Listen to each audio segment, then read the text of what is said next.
अच्छा, एक अब हम दिखा रहे हैं कॉन्सेप्ट में, अब दिखाया है ये कि अरिथमेटिक लॉजिकल यूनिट होता है, आपको पता है सीपीयू के अंदर, ठीक है ना। सीपीयू अरिथमेटिक लॉजिकल यूनिट के अंदर सारे अरिथमेटिक और बिटवाइज ऑपरेशन परफॉर्म होते हैं। प्लस माइनस जो है वो अरिथमेटिक ऑपरेशन है, plus minus multiply divide. Bitwise जो है वो आपको पता है एंड और नॉट, ठीक है ना, जो आपने करे होंगे डीएलडी में, वो सारे बिटवाइज ऑपरेशन है और वो सारे परफॉर्म करता है सीपीयू। तो अरिथमेटिक लॉजिकल यूनिट का यही काम है। तो वो उसकी वजह से ना इसका इफेक्ट जो है ना, मैथमेटिकल ऑपरेशन का इफेक्ट किस पे पड़ता है? स्टेटस फ्लैग पे। कभी कैरी फ्लैग वन होता है, कभी जीरो फ्लैग वन होता है, कभी कोई फ्लैग जीरो हो जाता है, कोई फ्लैग वन हो जाता है। तो उसका इफेक्ट स्टेटस फ्लैग पे पड़ता है और उसकी बिहाफ पे जो है फिर कंडीशनल जंपिंग हो सकती है, ठीक है ना। और कंडीशनल जंपिंग की बिहाफ पे ब्रांचिंग लॉजिक होगी। कंडीशनल जंपिंग का मतलब क्या है? जो आप करते हो ना असेंबली उसमें, सी शार्प में और पाइथन में और सी प्लस प्लस में, इफ करते हो, इफ कंडीशन ट्रू होगी तो फिर ये काम होगा।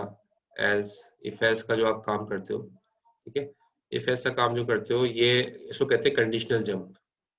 कि जंप कंडीशन लगा के जंप करवा रहे हो कि भाई कौन सी कंडीशन ट्रू की तो ये काम होगा, वरना एल्स के बाद चला जाएगा। इसको कहते हैं कंडीशनल जंप। और इसी से ब्रांचिंग लॉजिक होती है। ब्रांचिंग लॉजिक का मतलब है कि ये आपको ये वाली ब्रांच चलानी है, ये वाली ब्रांच चलानी है। तो इसी से आप जो है ना वो कंट्रोल को ट्रांसफर करते हो कि कौन सा जो है इंस्ट्रक्शन चलनी चाहिए। तो असेंबली में अगर आपको बाद में जो है ना ये भी कहा जाएगा कि अपना इफ एल्स खुद बनाओ असेंबली में, ठीक है। अब असेंबली में कैसे बनाओगे अपना इफ एल्स? आप स्टेटस फ्लैग की वैल्यू के बिहाफ पे, कैरी फ्लैग वन हो गया तो ये काम करो, जीरो फ्लैग वन हो गया तो ये काम करो। इस तरह से आप कंडीशनल जंप जो इफ एल्स वाला काम है वो आप कर सकते हो, ठीक है। तो ये थोड़ा सा ये तो समझाने के लिए था, प्रैक्टिकली आगे देखेंगे तो समझ में आएगी सारी चीजें। अब देखो यहाँ पर जीरो फ्लैग की बात हो रही है, ठीक है। तो जीरो फ्लैग कब सेट होता है? The zero flag is set when the result of an operation produces zero in the destination. जब डेस्टिनेशन में जीरो आए, जब डेस्टिनेशन में जीरो आए तो फिर जीरो फ्लैग सेट होता है, यानी कि जीरो फ्लैग वन होता है। तो मूव ECX कॉमा वन, तो वन आपने मूव करा दिया ECX में, ठीक है। ECX रजिस्टर में आपने वन मूव करा दिया, सब्ट्रैक्ट कर दिया ECX में से वन। तो वन में से वन सब्ट्रैक्ट कर देंगे, ECX में वन किया और वन में से वन सब्ट्रैक्ट करेंगे तो ECX में क्या आ जाएगा? जीरो। तो जब डेस्टिनेशन ECS डेस्टिनेशन है, ठीक है, जब डेस्टिनेशन में जीरो आ जाए तो जीरो फ्लैग क्या हो जाएगा? वन। जीरो फ्लैग वन हो गया क्योंकि डेस्टिनेशन में जीरो आ गया, ठीक है। इस तरह आपने लिखा move EX zero F F F F F, ये सारे 8 मरतबा एफ लिख दिया आपने। आखिर में हेक्सा हेक्सा बता रहे हैं, रेडिक्स के जरिए हेक्सा वैल्यू है, ये आपने मूव करा दिया EX में। ये एक्चुअली क्या है, सारे वन हो गए जो कि -1 है, ठीक है। अगर आप सारे वन कर दोगे तो ये -1 है, यानी कि टूज कॉम्प्लीमेंट वन का सारे वन हो जाते हैं और सारे one F F F F करके जाहिर होंगे हेक्सा में, ठीक है। तो 32 की 32 बिट्स वन है तो ये -1 है, ठीक है। तो ये -1 आपने मूव कराया EX में और फिर आपने लिखा इंक्रीमेंट EX। तो -1 के अंदर एक का इजाफा करोगे क्योंकि इंक्रीमेंट का आपको मैंने काम बता दिया है, एक का इजाफा करता है। तो -1 के अंदर आप एक का इजाफा करोगे तो क्या होगा? EX में क्या आ जाएगा? -1 था, अब EX में जीरो हो जाएगा, ठीक है। -1 में एक का इजाफा करो तो जीरो आ जाएगा EX में। अब चूंकि डेस्टिनेशन में जीरो आ गया तो जीरो फ्लैग वन हो गया। जीरो फ्लैग हमेशा वन होगा जब भी डेस्टिनेशन के अंदर जब भी जीरो आएगा। फिर आपने लिखा इंक्रीमेंट EX, EX के अंदर दोबारा से आपने इंक्रीमेंट कर दिया। पहले EX में जीरो था, अब EX में क्या हो गया? वन। अब इसके अंदर जीरो नहीं है, अब डेस्टिनेशन में जीरो नहीं है तो जीरो फ्लैग क्या हो जाएगा? जीरो, ठीक है। जीरो फ्लैग जब जीरो होता है जब डेस्टिनेशन के अंदर नॉन जीरो वैल्यू हो, और जब डेस्टिनेशन के अंदर जीरो आ जाए तो उसका जीरो फ्लैग वन हो जाता है। क्लियर हो गई ये बात?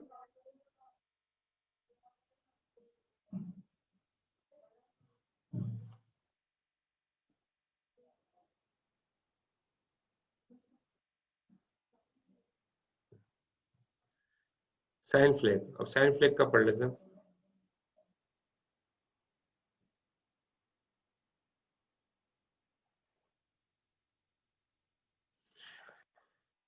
The sign flag is set when the destination operator is negative. The flag is clear when the destination is positive. जब destination में negative आ जाए तो sign flag 1 हो जाता है। जब destination में positive value आ जाए तो sign flag 0 हो जाता है। तो sign flag clear हो जाता है, कब clear होता है? जब destination में positive value होगी, और जब destination में negative value होगी तो sign flag जो है वो 1 हो जाएगा, sign flag set हो जाएगा। 1 होने को कहते हैं हम sign flag set हो गया। अब देखो move CX, 0, तो 0 मूव करा दिया आपने CX रजिस्टर में, ठीक है। फिर सब्ट्रैक्ट कर दिया CX में से 1, तो 0 में से 1 मूव, 0 में से 1 माइनस करोगे तो क्या आंसर आएगा? -1। तो CX में एक्चुअली -1 आ गया, ठीक है। ये सब्ट्रैक्ट करने के बाद जो जवाब है वो भी CX में रख दिया जाएगा। तो CX में -1 है, डेस्टिनेशन में -1 है, तो डेस्टिनेशन में अगर नेगेटिव वैल्यू होगी तो साइन फ्लैग क्या हो जाएगा? 1, क्योंकि डेस्टिनेशन में नेगेटिव वैल्यू। फिर आपने कर दिया ऐड CX2, CX में 2 का इजाफा कर दिया, तो -1 था, तो 0 और 1 2 का इजाफा करने के बाद CX के अंदर वैल्यू आ जाएगी 1। अब 1 जो है वो एक पॉजिटिव वैल्यू है, पॉजिटिव वैल्यू तो साइन फ्लैग क्या हो जाएगा? 0, ठीक है। तो साइन फ्लैग हमेशा जब 1 होता है जब डेस्टिनेशन के अंदर नेगेटिव वैल्यू, जब डेस्टिनेशन में पॉजिटिव वैल्यू हो साइन फ्लैग 0 हो जाता है। क्लियर है ये?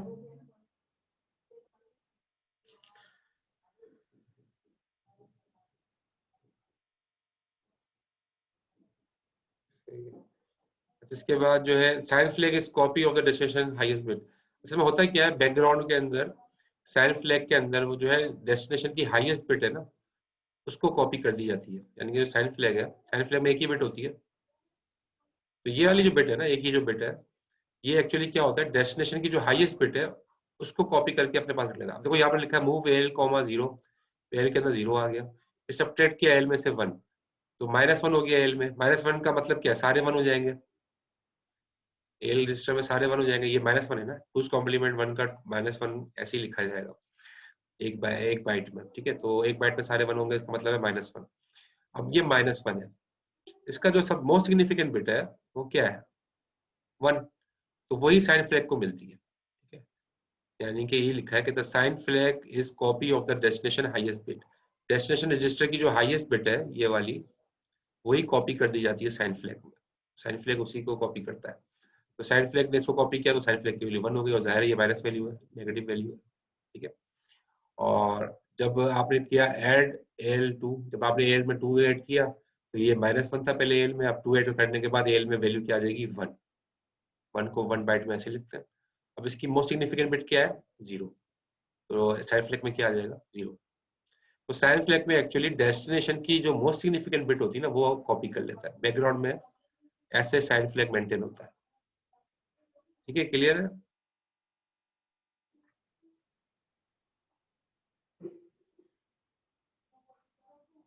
यानी कि ये 1-0 कर रहा है साइन फ्लैग, एक्चुअली वो मोस्ट सिग्निफिकेंट बिट को ही कॉपी करके अपने पास रख रहा है।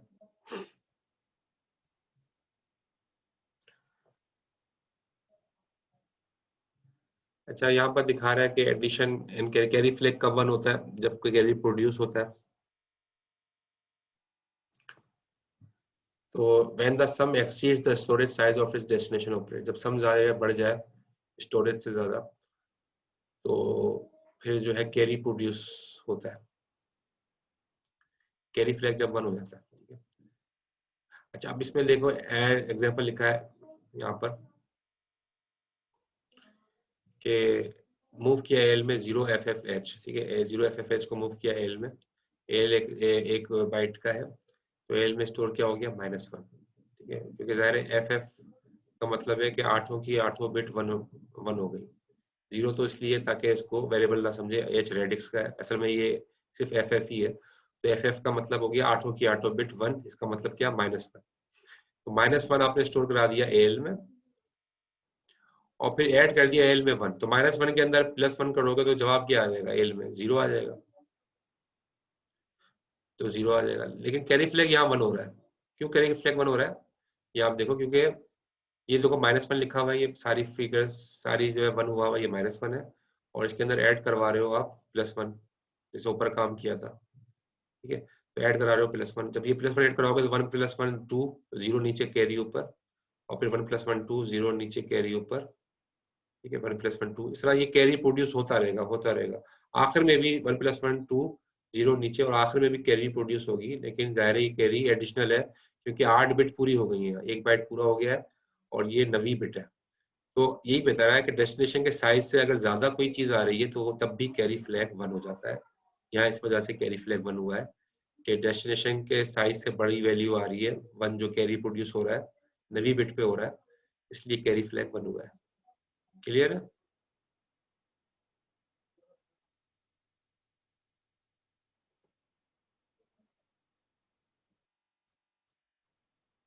कोई क्वेश्चन तो नहीं है इसमें सब?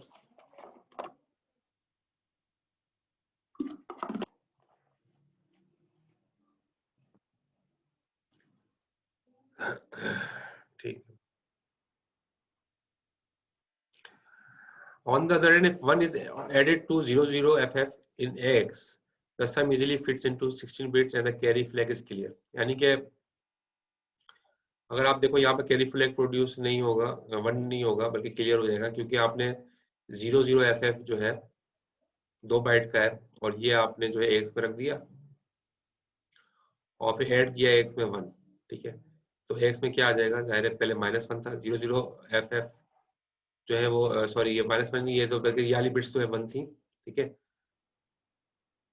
और ये एक बाइट हो गई, ये दूसरी बाइट हो गई, तो अब ये पॉजिटिव वैल्यू हो गई, ये नेगेटिव नहीं है, ठीक है। ये सारे 1 नहीं है, बल्कि शुरू में 00 का मतलब है 8 जीरोस है, फिर 8 1 है, तो ये नेगेटिव वैल्यू नहीं है बल्कि पॉजिटिव वैल्यू है। इसमें आपने 1 ऐड किया तो जवाब आ जाएगा 0100 हेक्सा का, क्योंकि एग्जैक्ट ये अंदर एडिशन हो रही है 1 की, तो जवाब ये आ जाएगा। तो कैरी फ्लैग 0 रहेगा क्योंकि जाहिर है ये इसके अंदर कैरी प्रोड्यूस नहीं हुआ। लेकिन अगर चारों के चारों एफ होंगे, चारों के चारों एफ होंगे, तो इसका मतलब है कि दोनों की दोनों बाइट जो है 1 है, उसको आपने मूव कराया एक्स में, तो ये जाहिर है -1 है। -1 के अंदर अगर अगर 1 ऐड करोगे तो वही कैरी प्रोड्यूस होगी।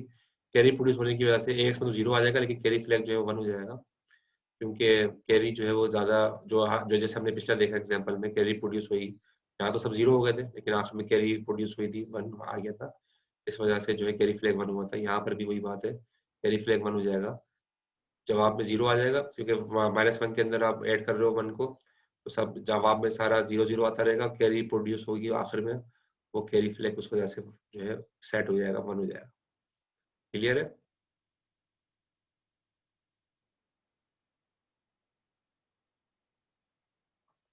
तो कैरी फ्लैग को सिर्फ बता रहे हैं कैरी फ्लैग कब 0 हो रहा है, कैरी फ्लैग कब 1 हो रहा है। वो तो जाहिर है जब ही 1 होगा जब कैरी प्रोड्यूस होगा, यानी कि वो डेस्टिनेशन से ज्यादा वैल्यू आ रही है। 8 बिट पे आंसर आना चाहिए, 9वीं बिट आ रही है, या 16 बिट पे आंसर आना चाहिए, 17वीं बिट आ रही है, या 16 बिट पे आंसर है, ठीक है। एक्स के अंदर 16 बिट पे आंसर है लेकिन 17वीं बिट आ रही है, तो कैरी प्रोड्यूस हो रहा है, इस वजह से कैरी फ्लैग 1 हो रहा है। अच्छा जी, आगे चलते हैं। A subtract operation sets the carry flag when a larger unsigned digit is subtracted from a small। जब छोटी वैल्यू को, जब बड़ी वैल्यू को, जब छोटी वैल्यू, बड़ी वैल्यू छोटी वैल्यू में से माइनस होगी, जब बड़ी वैल्यू छोटी वैल्यू से माइनस होगी, तब जो है ना, तब भी कैरी फ्लैग 1 होता है, ठीक है। जैसे कि आप देखो ये लिखा है subtracting 2 from 1 sets the carry flag. अब देखो यहाँ पर ये क्या है, 1 है, ऊपर 1 लिखा है पॉजिटिव का, ठीक है, 0 0 सारी बिट 0 है, आखिर में 1 लिखा है, ये 1 लिखा है, ठीक है। इसमें से आप कर रहे हो -2, -2 को हम, -2 का मतलब क्या, 2 का 2's कॉम्प्लीमेंट लोगे तो ये आ जाएगा, और उसको ज़ाहिर ऐड करोगे, इसी को हम -2 कहते हैं। तो 1 -2 हो रहा है, तो ये यानी कि 2 का 2's कॉम्प्लीमेंट लेके ऐड करोगे तो ये 1 -2 परफॉर्म हो जाएगा। तो छोटी वैल्यू में से बड़ी मतलब जो है माइनस कर रहे हो आप। अब आप इसके अंदर देखो जब आंसर आएगा तो क्या आएगा, वो -1 आएगा आंसर, तो ज़ाहिर है जब एडिशन करोगे तो कैरी प्रोड्यूस होता रहेगा, ठीक है। और कैरी प्रोड्यूस होगा तो आखिर में जो कैरी प्रोड्यूस होगा, अच्छा यहाँ पर जो है जब ये इसको एडिशन कर रहे हो, यहाँ कैरी प्रोड्यूस नहीं हो रहा क्योंकि 1 + 0 1, 0 + 1 1, 0 + 1, यहाँ कैरी नहीं है, यहाँ कहीं भी कैरी नहीं है, ये देख रहे हो आप, कैरी कहीं भी नहीं है, लेकिन फिर भी कैरी फ्लैग 1 हो रहा है, क्यों? क्योंकि आप 1 में से माइनस कर रहे हो 2, ठीक है। जब लार्जर साइन इंटीजर को आप माइनस करोगे स्मॉलर से, ठीक है, तो 1 में से आप माइनस करोगे 2, तो फिर जो आंसर आएगा, बड़ी वैल्यू को आप बड़ी वैल्यू में जो है ना उससे आप छोटी वैल्यू जो है माइनस कर रहे हो, तो उसके सूरत में भी जो है कैरी फ्लैग 1 हो जाता है। तो -1 का आधार है, आंसर जो है वो -1 आएगा। 1 में से -2 करोगे -1 आएगा, तो उस सूरत में भी कैरी फ्लैग 1 हो जाता है। तो सब्ट्रैक्टिंग 2 फ्रॉम 1, ठीक है, तो 2 में से 1 में से 2 माइनस कर रहे हो आप, 1 में से 2 माइनस कर रहे हो, यानी कि बड़ी वैल्यू को छोटी वैल्यू में से माइनस कर रहे हो, तो उस सूरत में कैरी फ्लैग 1 हो जाता है। क्लियर हुई वाली बात? 1 छोटी वैल्यू है, 2 बड़ी वैल्यू है, 1 में से माइनस कर रहे हो 2, छोटी वैल्यू में से बड़ी वैल्यू माइनस कर रहे हो, तो कैरी प्रोड्यूस ना भी हो, यहाँ कैरी प्रोड्यूस नहीं हो रहा, तब भी कैरी फ्लैग 1 हो रहा है, क्योंकि आप छोटी वैल्यू से बड़ी वैल्यू माइनस कर रहे हो। बस ये बात की जा रही है। तो कैरी फ्लैग जब भी सेट होता है जब छोटी वैल्यू में से बड़ी वैल्यू माइनस की जाए।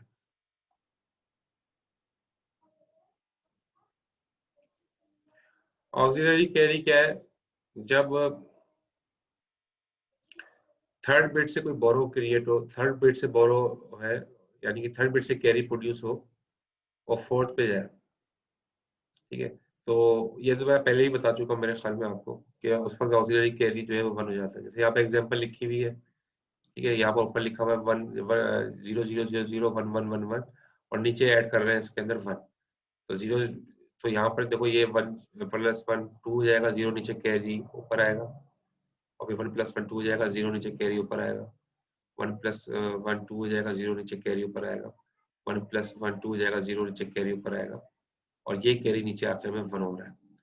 अब इसमें हो रहा क्या है, तो 0 1 2 3 ये थर्ड बिट है, थर्ड बिट से कैरी प्रोड्यूस होके फोर्थ बिट पे अगर जा रही है, ठीक है, थर्ड बिट से कैरी प्रोड्यूस होके फोर्थ बिट पे अगर जा रही है, ये क्योंकि पहली बिट को हम 0 कह रहे हैं, ठीक है, तो इसलिए 0 1 2 3 थर्ड बिट से कैरी प्रोड्यूस होके अगर फोर्थ बिट पे जा रही है, तो उस सूरत में ऑक्सिलरी कैरी 1 हो जाता है। ठीक है, तो हमने 0f मूव कराया एल में, ठीक है, तो एल के अंदर जो है 4 0 और 4 1 ये आ जाएंगे, इसे यहाँ पर दिखाया गया, और ऐड कर दिया एल में 1 ऐड कर दिया एल के अंदर, तो 1 ऐड हो रहा है। लेकिन क्या दिखाया कि कोई थर्ड बिट से फोर्थ बिट पे कैरी आ रही है, तो ऑक्सिलरी कैरी 1 हो रहा है। क्लियर है?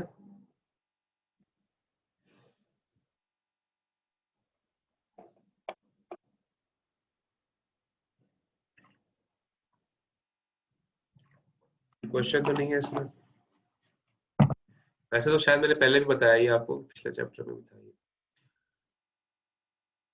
अच्छा, पैरिटी फ्लैग का भी पहले बताया था आपको मैंने, जब लीस्ट सिग्निफिकेंट बाइट में इवन नंबर ऑफ 1, जब लीस्ट सिग्निफिकेंट बाइट में इवन नंबर ऑफ 1 हो, ठीक है, तो तो भी पैरिटी फ्लैग क्या होता है, सेट हो जाता है। बताया था ना ये पैरिटी फ्लैग का, लीस्ट सिग्निफिकेंट बाइट में इवन नंबर ऑफ 1, पहले पिछले चैप्टर में आ चुका है टॉपिक, तो यहाँ पर इसको थोड़ा सा एग्जाम्पल के साथ समझाया जा रहा है। तो आप देखो ये बाइट है, अब चूंकि एक ही बाइट है, ठीक है, 2 बाइट होती तो लीस्ट सिग्निफिकेंट उठाते आप, शुरू की 8 बिट, आगे आगे की 8 भी होती तो 16 होती, तब भी आप लीस्ट सिग्निफिकेंट बाइट उठाते। तो यहाँ पर लीस्ट सिग्निफिकेंट बाइट में, तो यहाँ पर टोटल नंबर ऑफ 1 गिनोगे, टोटल नंबर ऑफ 1 कितने हैं, 1 2 3, ऑड है, ठीक है, तो खैर आपने अभी तो फिलहाल मूव कराया, अभी आप यहाँ पर सिर्फ अभी ये वैल्यू मूव करा रहे हो एल में, और एल में मूव ऐड कर रहे हो, ये वैल्यू एल में ऐड कर रहे हो, तो जब एल में ये वैल्यू ऐड करोगे तो एल के अंदर आ जाएगा ये वाली वैल्यू। अब इसमें टोटल नंबर ऑफ 1 गिनो, कितने, 1 2 3 4, 4 1 है, 4 इज इवन, तो पैरिटी फ्लैग क्या हो जाएगा, 1। और इसी में से आपने सब्ट्रैक्ट कर दिया एल में से, फॉर एग्जांपल ये वैल्यू सब्ट्रैक्ट कर दी, तो एल के अंदर आंसर ये आ जाएगा। अब इसमें टोटल नंबर ऑफ 1 गिनो, कितने, 1 2 3, 3 इज ऑड, तो पैरिटी फ्लैग में क्या हो जाएगा, 0। तो पैरिटी फ्लैग करता है क्या है, टोटल नंबर ऑफ 1 करता है, काउंट करता है, अगर वो इवन है तो पैरिटी फ्लैग 1 होता है टोटल, अगर वो 0 है तो पैरिटी फ्लैग 0 होता है। लेकिन ये सारी बात याद रखिएगा, लीस्ट सिग्निफिकेंट बाइट में करता है ये खाना, ठीक है। यानी कि ये अगर इसके साथ और बिट्स भी होती, 1 2 3 4 5 6 7 8 9 10 11 12 13 14 15 16, अब ये 16 बिट्स हैं। तो 1 2 3 4 5 6 7 8, ये लीस्ट सिग्निफिकेंट बाइट ये है। अगली वाली मोस्ट सिग्निफिकेंट बाइट है, ठीक है। लीस्ट सिग्निफिकेंट बाइट में total number of one count करोगे आप, तो 1 2 3 4 5 6 7, 7 7 ऑड है तो पैरिटी फ्लैग 0 हो जाएगा, ठीक है। तो लीस्ट सिग्निफिकेंट बाइट में टोटल नंबर ऑफ वन अगर इवन है तो पैरिटी फ्लैग 1 होता है, अदरवाइज वो 0 होता है। क्लियर हो गया ये?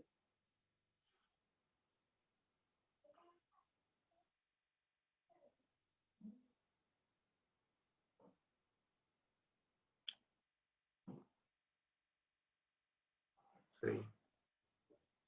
ओवरफ्लो फ्लैग,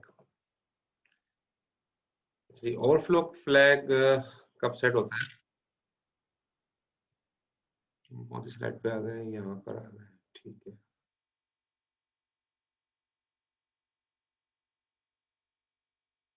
पीटीआर का भी काम है, सही।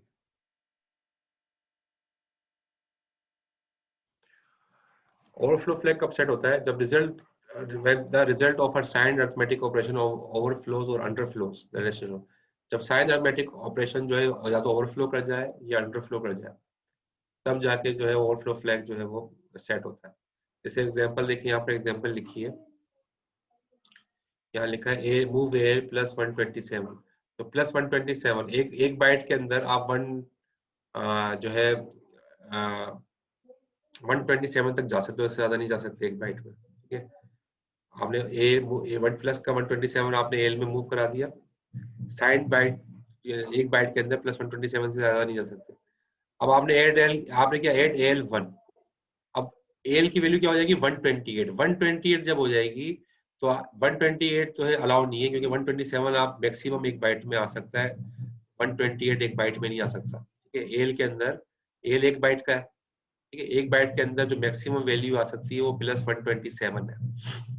तो अब आपने चूंकि उसको ऐड कर दिया 128 कर दिया तो ओवरफ्लो फ्लैग 1 हो जाएगा, क्योंकि इसकी मैक्सिमम लिमिट से ज्यादा जा रहे हो, तो इसको कहते हैं ओवरफ्लो। तो ओवरफ्लो होने की सूरत में भी ओवरफ्लो फ्लैग 1 हो जाता है।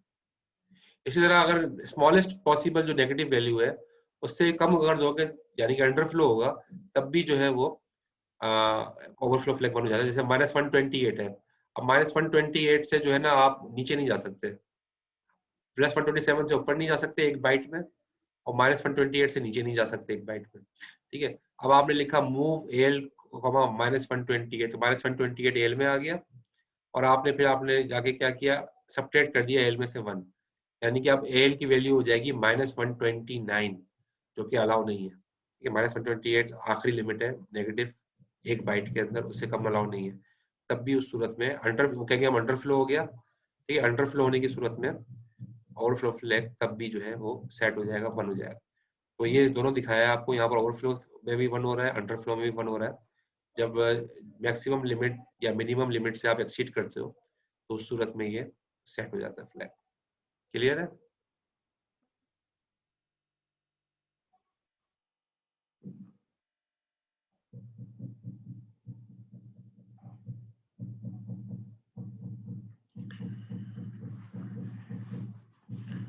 और यहाँ पर ये बात बताइए कि two positive operand generate a negative sum, two negative operand generate a positive सम,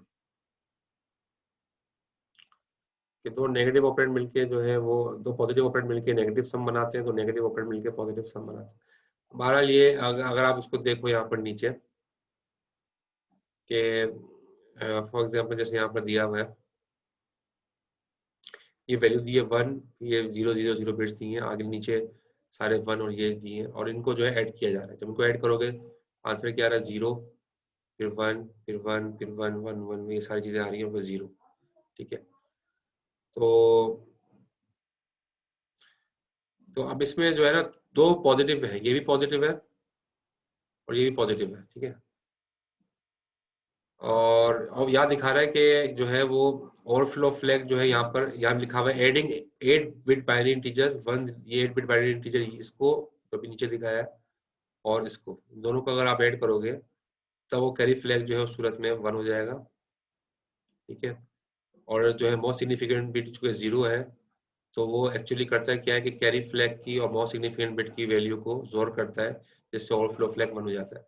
और आप देखो इन दोनों को ऐड करने के नतीजे में यहाँ पर ये एडिशन का जवाब आ रहा है, लेकिन आखिर में क्या हो रहा है 1 1 2 होता है, तो 0 और आखिर में कैरी प्रोड्यूस हो रही है। ठीक है, आखिर में कैरी प्रोड्यूस, तो ओवरफ्लो फ्लैग उस सूरत में भी 1 होगा। क्यों 1 होगा? वो करता क्या है कि जो मोस्ट सिग्निफिकेंट बिट है जवाब की, जो डेस्टिनेशन के अंदर मोस्ट सिग्निफिकेंट बिट होगी, उसको कैरी फ्लैग के अंदर जो बिट है उसके और उसके दरमियान जोर ऑपरेशन परफॉर्म करता है। जोर ऑपरेशन आपको पता ही है, सेम बिट पे जो है वो 0 बिट देता है, डिफरेंट बिट पे 1 देता है। ठीक है, तो ये डिफरेंट बिट है 1 0, तो डिफरेंट बिट है तो ये 1 ओवरफ्लो फ्लैग 1 हो जाएगा। तो ओवरफ्लो फ्लैग एक्चुअली वो जोर ऑपरेशन होता है डेस्टिनेशन की मोस्ट सिग्निफिकेंट बिट और कैरी फ्लैग के अंदर जो बिट है उसके दरमियान जोर ऑपरेशन करके जो जवाब आता है ओवरफ्लो फ्लैग जो है उसकी वैल्यू को इंडिकेट करता है। ठीक है, तो क्लियर है कि इस सूरत में ओवरफ्लो फ्लैग 1 हो जाएगा। ये कैरी प्रोड्यूस हुई और कैरी को जो है वो 0 के साथ मोस्ट सिग्निफिकेंट बिट के साथ जो है उसने जोर ऑपरेशन परफॉर्म किया और उसके बाद उसने ओवरफ्लो फ्लैग को सेट कर दिया।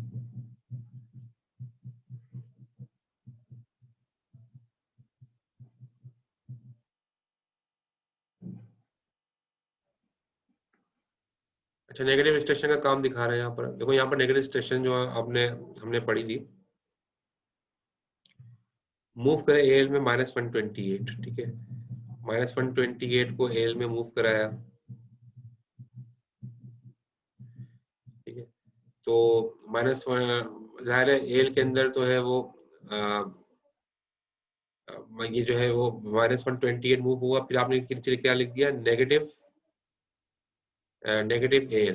ठीक है, नेगेटिव कर दिया है, तो ये नेगेटिव वैल्यू -128 था, ये अब ये क्या हो जाएगा +128, क्योंकि आपने साइन नेगेटिव क्या करता है, साइन चेंज करता है ना, मैंने आपको बताया था नेगेटिव साइन चेंज करता है। तो एल में -128 था, अब एल के अंदर क्या आ जाएगा +128, लेकिन +128 अलाउ नहीं है क्योंकि पॉजिटिव वैल्यू +127 से ऊपर नहीं जा सकते एक बाइट में। अभी मैंने आपको बताया एक बाइट में +127 से ऊपर नहीं जा सकते, और आप कितनी अब कितनी हो जाएगी +128, तो उस सूरत में भी ओवरफ्लो फ्लैग 1 हो जाएगा, क्योंकि जो है वो 128 पे आप ज्यादा एक्सीड कर रहे हो, जो उसका लिमिट है उससे ओवरफ्लो हो रहा है। ठीक है, इस तरह से अगर आपने लिखा हुआ +127 है, वो आपने मूव किया एल में और आपने किया नेगेटिव एल, तो एल में क्या आ जाएगी -127, और -127 अलाउ है क्योंकि -128 तक जा सकते हो आप, तो उस सूरत में ओवरफ्लो फ्लैग 0 ही रहेगा, 1 नहीं होगा, क्योंकि जाहिर है 1 तो जब होता है जब आप मैक्सिमम या मिनिमम से एक्सीड करते हो, तो यहाँ मिनिमम के अंदर ही आप -127 जो है वो अलाउ है, -128 तक जा सकते हो आप, तो -127 अलाउ है, तो उस सूरत में भी ओवरफ्लो फ्लैग 0 रहेगा।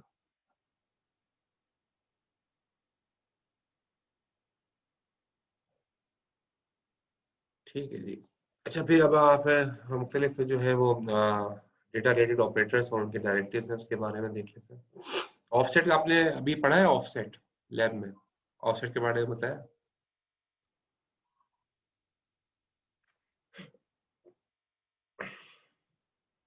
एक्चुअली ऑफसेट जो है ना वो डिस्टेंस रिटर्न करता है, किसी भी जो है एड्रेस, किसी भी हमें एड्रेस पे जाना हो ना, तो हम ऑफसेट यूज करते हैं। तो डिस्टेंस इन बाइट्स जो है ना ऑफसेट जो है वो रिटर्न करता है। तो ये अभी आपने नहीं किया, ऑफसेट करेंगे लैब में, आपको कराएंगे ये लोग ऑफसेट। ठीक है, तो अब आप यहाँ पर देखो कैसे ऑफसेट काम करता है। ठीक है, इसको समझते हैं यहाँ से। स्ट्रिंग के एड्रेस मूव करता है, ये स्ट्रिंग के एड्रेस, ये स्ट्रिंग के एड्रेस ही मूव करता है जी, उसके भी करता है, ये सबके एड्रेस लेना हो तो आप ऑफसेट लिखते हो, एड्रेस पे काम करना है तो ऑफसेट लिखते हो। ठीक है, अब आप यहाँ देखो इसकी एग्जांपल में, ये आप देखो बी वैल्यू एक वेरिएबल बनाया बाइट टाइप का अनइनिशियलाइज है, डब्ल्यू वेरिएबल बनाया वर्ड टाइप का अनइनिशियलाइज है, डीवेल एक वेरिएबल बनाया, वो भी अनइनिशियलाइज्ड है, डीवेल 2 एक वेरिएबल बनाया, वो भी अनइनिशियलाइज्ड है। फिर आपने लिखा move ESI offset bevel 1 bevel, ठीक है। तो होगा क्या, बीवेल की वैल्यू का जो एड्रेस है, बीवेल वेरिएबल है, वो वेरिएबल मेमोरी में जिस एड्रेस पे बना है वो एड्रेस एक्चुअली मूव कर रहे हैं हम कहाँ पर, ESI क्या कौन सा रजिस्टर है, ये मैंने आपको बताया, पहली मर्तबा यूज कर रहे हैं अभी आप ESI वो रजिस्टर है जो एड्रेस को होल्ड करता है। मैंने आपको शुरू में बताया था क्लासेस में, ये एड्रेस को होल्ड करता है। अब चूंकि आप एड्रेस ही मूव करा रहे हो, बी वेल मेमोरी का जो एड्रेस है वो एक्चुअली जाएगा ESI में, तो हो सकता है मेमोरी के अंदर ये एड्रेस रखा हो, रैम का एड्रेस ये हो। आप ये कब चला के देखना तो आपका अलग एड्रेस आएगा रैम का, तो 0040400 ये एड्रेस फॉर एग्जाम्पल ESI का है, तो ESI में ये मूव हो जाएगा। फिर क्या आपने लिखा move ESI offset W well अगला वेरिएबल है। अब चूंकि तो ये वेरिएबल 1 बाइट का था ना, तो इसने 1 बाइट ही ली, जीरो बाइट इसने ले ली। अगला जो आएगा वो 1 पे ही आएगा, ठीक है। लेकिन डब्ल्यू वेल कितने बाइट पर है, 2 बाइट पर है, क्योंकि डब्ल्यू वेल देखो आप, डब्ल्यू वेल कितने बाइट पर है, 2 बाइट पर है, तो अगला जो है वो 2 बाइट पर ही आएगा। तो ये 1 हाथ तो रहा, ये 1 पर है, क्योंकि अगला तो जाहिर है 0 के बाद 1 ही आएगा, लेकिन 1 और 2 ये दोनों कंज्यूम करेगा। ये वेरिएबल डब्ल्यू वेल 1 बाइट भी लेगा, 2 भी लेगा, तो 1 और 2 ये दोनों कंज्यूम करेगा। अगला आने वाला 3 पे आएगा, ठीक है। ये 1 और 2 ये 2 बाइट लेगा, क्योंकि ये 2 बाइट का वेरिएबल है। वर्ड डेटा टाइप इसकी क्या है, वर्ड। तो फिर आप ये मेमोरी लोकेशन 0 पे था पहला, ये मेमोरी लोकेशन 1 पे था, लेकिन जो अगला वेरिएबल आप बनाने जा रहे हो डी वेल, उसका ऑफसेट उठा रहे हो, तो डी वेल कितने बाइट पर है, 4 बाइट पर आएगा। तो ये 3 पर, क्योंकि जाहिर है पहला दूसरा वाला जो था 2 बाइट का था, तो ये 3 पर आएगा। लेकिन 3 पर आने के बाद ये बाइट कितनी लेगा, इसकी डेटा टाइप क्या है, डी वर्ड, 4 बाइट लेगा। तो 3 4 5 6, ये 3 4 5 6 जो है वो ये वेरिएबल मेमोरी के ये कंज्यूम करेगा, और अगला आने वाला 7 पे आएगा। और फिर अगला आने वाला कौन सा है, डीवेल 2, वो डीवेल टाइप का है, तो ये भी 4 बाइट लेगा। आगे यहाँ पर खत्म हो गया, जाहिर है 7 8 9 10 तक जाएगा ये, लेकिन वो अभी आगे चूंकि खत्म हो चुका है तो यहाँ पर ही रोक दिया गया। तो 7वां ये जो होगा, ये 7 तक जो है, ये जो है वेरिएबल 7 में बनेगा, और 7 से आगे की 4 बाइट 7 8 9 10, तो ये वो कंज्यूम करेगा। तो आपको क्लियर हो गया कि मेमोरी के अंदर भी एक्चुअली वो बाइट वाइज ही चल रहे हैं आगे, जितने बाइट्स का वेरिएबल है उतना ही एड्रेस आगे का एड्रेस उठा रहा है वो। क्वेश्चन तो नहीं है स्लाइड में?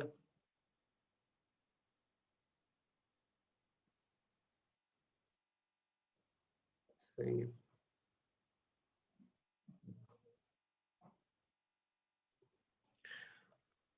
आप देखो, आप ऑफसेट के जरिए से भी एरे की वैल्यूज को पिक कर सकते हो। जैसे यहाँ पर आप देखो, डॉट डेटा माई एरे वर्ड 1 2 3 4 5, ठीक है। अब ये एरे के अंदर जो है ना, ये 1 2 3 4 5 जो है वो माई एरे के अंदर आगे ये वेरिएबल में जो है वो 1 2 3 4 5 है। अब आपने लिखा डॉट कोड में गए, आपने लिखा मूव ESI ऑफसेट माई एरे +4, ठीक है ना। तो माई एरे +4, माई एरे +4 का मतलब क्या है, वर्ड टाइप का है, तो ये 0 पे होगा, +2 ये होगा, +4 का मतलब ये होगा 3। माई एरे +4 का मतलब कि 3 वैल्यू जो है, तो 3 वैल्यू मेमोरी में जहां रखी है उसका एड्रेस, इसका एड्रेस यानी कि 3 का जो जहां मेमोरी जो 3 इंडेक्स जहां पर रखा हुआ है उसका एड्रेस उठ के कहाँ आ जाएगा, ESI। तो ESI में एक्चुअली एड्रेस आ चुका है इस इंडेक्स का जहां पर 3 रखा हुआ है। तो जब इस एड्रेस पर आ गया, तो इस एड्रेस को आप इससे इसके जरिए से आप इस वैल्यू को भी एक्सेस कर सकते हो ESI के जरिए। तो थर्ड इंटीजर को आपने एक्सेस कर लिया, ये थर्ड इंटीजर था आपका 3। कैसे मूव माई एरे +4 को आप उसका ऑफसेट आपने उसका एड्रेस जिस एड्रेस पे था वो आपने मूव करा दिया ESI में। तो एक्चुअली वो उस एड्रेस पे जाने का मतलब ये कि वो उस वैल्यू पर ही आ गया। बात क्लियर हुई है? ऑफसेट के जरिए से आप एरे के एलिमेंट्स को भी एक्सेस करते हो, उस एड्रेस पे जाने का मतलब है उस वैल्यू पे पहुंच गए।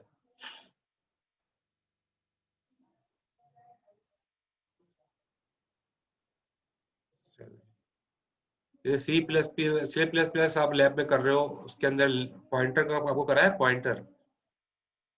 जैसे आप तो लैब में वो कर रहे हो, सॉरी, पॉइंटर का कॉन्सेप्ट पढ़ा है आपने C++ में, पॉइंटर्स का कॉन्सेप्ट। तो पॉइंटर एक्चुअली करते क्या है, अगर आपको कॉन्सेप्ट नहीं है पहले ये बताएं, कॉन्सेप्ट है आप लोगों को पॉइंटर्स?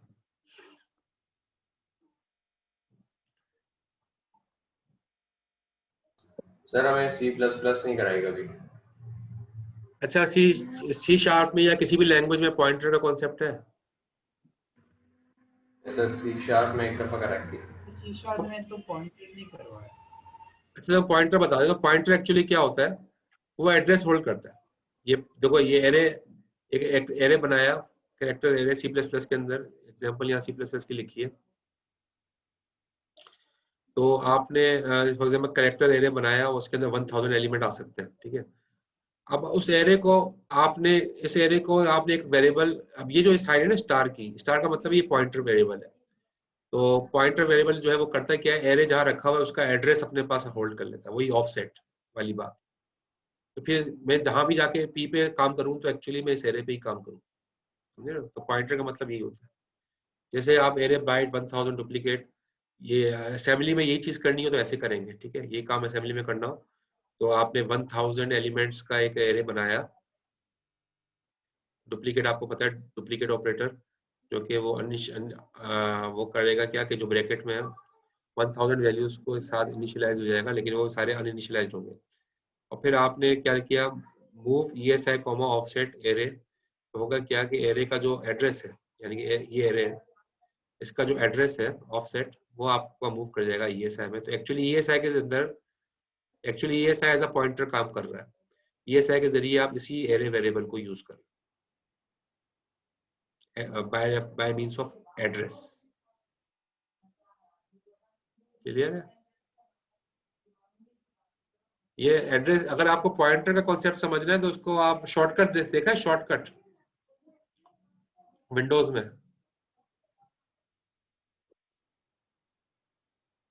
विंडोज में शॉर्टकट का कॉन्सेप्ट तो है ना, बनाया होगा शॉर्टकट। शॉर्टकट कितने बाइट लेता है? जी सर। ये शॉर्टकट बहुत कम बाइट लेता है। फॉर एग्जांपल अगर ये फोल्डर है लेटेस्ट थीसिस का, मेरे पास एक फोल्डर बना हुआ है, उसका मैं अगर शॉर्टकट बनाऊं, शॉर्टकट कहाँ गया, ये रहा क्रिएट शॉर्टकट, ठीक है। तो ये शॉर्टकट बन गया। अब ये लेटेस्ट थीसिस अगर आप देखो, मैं राइट क्लिक करके प्रॉपर्टीज में जाके इसका साइज अगर देखूं तो ये कितने बाइट्स पर होगा वो दिखा देगा मुझे। तो ये दिखा रहा है 25.8 मेगाबाइट है, ठीक है। नहीं सॉरी, ये साइज इसका ये 60.3, साइज ऑन डिस्क ये, साइज ऑन डिस्क ये, साइज ये